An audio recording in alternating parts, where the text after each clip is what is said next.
মানব হৃৎপিণ্ড আসলে একটি শক্তিশালী পাম্প। এটি ছান্দিক গতিতে সংকুচিত ও প্রসারিত হয়ে সারা শরীরে রক্ত চলাচল অব্যাহত রাখে। এখন হৃৎপিণ্ডের গঠন দেখো, এটি ঊর্ধ্ব মহাশিরা, এটি নিম্ন মহাশিরা, এটি পালমোনারি ধমনী, এটি মহাধমনী, আর এই দুটি হলো করোনারি ধমনী। এখানে দেখছো এর চারটি প্রকোষ্ঠ, ওপরের দুটিকে গ্রাহক প্রকোষ্ঠ ও নিচের দুটিকে প্রেরক প্রকোষ্ঠ বলে। এটি ডান অলিন্দ, এটি ডান নিলয়, এটি বাম অলিন্দ, আর এটি বাম নিলয়। ডান নিলয় থেকে পালমোনারি ধমনী বের হয়ে দুভাগ হয়ে দুদিকে ফুসফুসে ঢুকেছে। ডান ফুসফুস থেকে দুটি ও বাম ফুসফুস থেকে দুটি ফুসফুসীয় শিরা বাম অলিন্দে ঢুকেছে। বাম অলিন্দে এই চারটি ছিদ্র চারটি ফুসফুসীয় শিরার সংযোগস্থল। শরীরের দূষিত রক্ত মহাশিরা দিয়ে ডান অলিন্দে আসে। এটি সংকুচিত হলে রক্ত ডান নিলয়ে ঢোকে।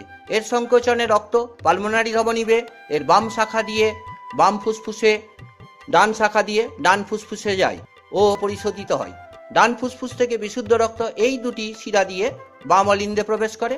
বাম ফুসফুস থেকে একইভাবে এই দুটি শিরা দিয়ে রক্ত বাম অলিন্দে ঢোকে। বাম অলিন্দের সংকোচনে রক্ত বাম নিলয়ে আসে। বাম নিলয় সংকুচিত হলে রক্ত মহাধমনীতে যায়। এখান থেকে শাখা ধমনী বেয়ে সারা শরীরে রক্ত প্রবাহিত হতে থাকে। ফুসফুসের মধ্যে দেখতে পাচ্ছ অসংখ্য রক্তজালক। পালমোনারি ধমনী থেকে রক্ত এর মধ্যে দিয়ে যাওয়ার সময় ফুসফুসের বায়ুথলির বায়ুর সঙ্গে রক্তের গ্যাসীয় আদান প্রদান ঘটে।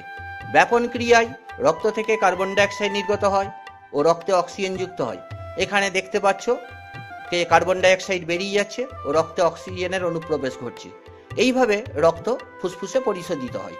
সুতরাং ডান অলিন্দ ডান নিলয়ের কাজ হলো শরীরে দূষিত রক্তকে পরিশোধনের জন্য ফুসফুসে পাঠানো, আর বাম অলিন্দ বাম নিলয়ের কাজ হলো ফুসফুস থেকে আসা বিশুদ্ধ রক্তকে সারা শরীরে পাঠানো। রক্ত প্রবাহকে একমুখী করার জন্য হৃৎপিণ্ডের চারটি কপাটিকা অত্যন্ত গুরুত্বপূর্ণ। এটি ত্রিপত্র কপাটিকা, এটি দ্বিপত্র কপাটিকা। এগুলি কডি টেন্ডনির মাধ্যমে নিলয়ের মেঝের সঙ্গে যুক্ত।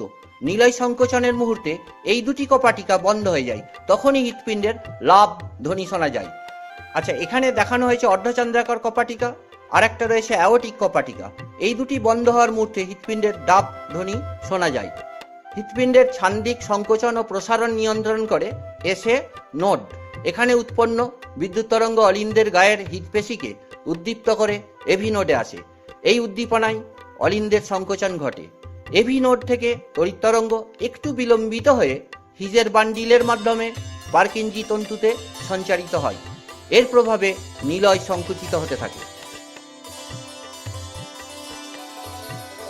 স্বাভাবিক অবস্থায় সাধারণ মানুষের 1 মিনিটে প্রায় 72 বার হৃদস্পন্দন ঘটে।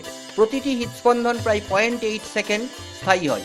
এর মধ্যে 0.1 সেকেন্ড অলিন্দের সংকোচন ও পরবর্তী 0.7 সেকেন্ড অলিন্দের প্রসারণ ঘটে। অলিন্দ সংকোচনের পরমুহূর্তেই 0.3 সেকেন্ড ধরে নিলয়ের সংকোচন ও পরের 0.5 সেকেন্ড নিলয়ের প্রসারণ ঘটে। এখানে দেখছো হৃৎপিণ্ডের চারটি প্রকোষ্ঠ কিভাবে ছন্দবদ্ধভাবে সংকুচিত ও প্রসারিত হয়ে সমস্ত শরীরে রক্ত প্রবাহকে নিয়ন্ত্রণ করছে।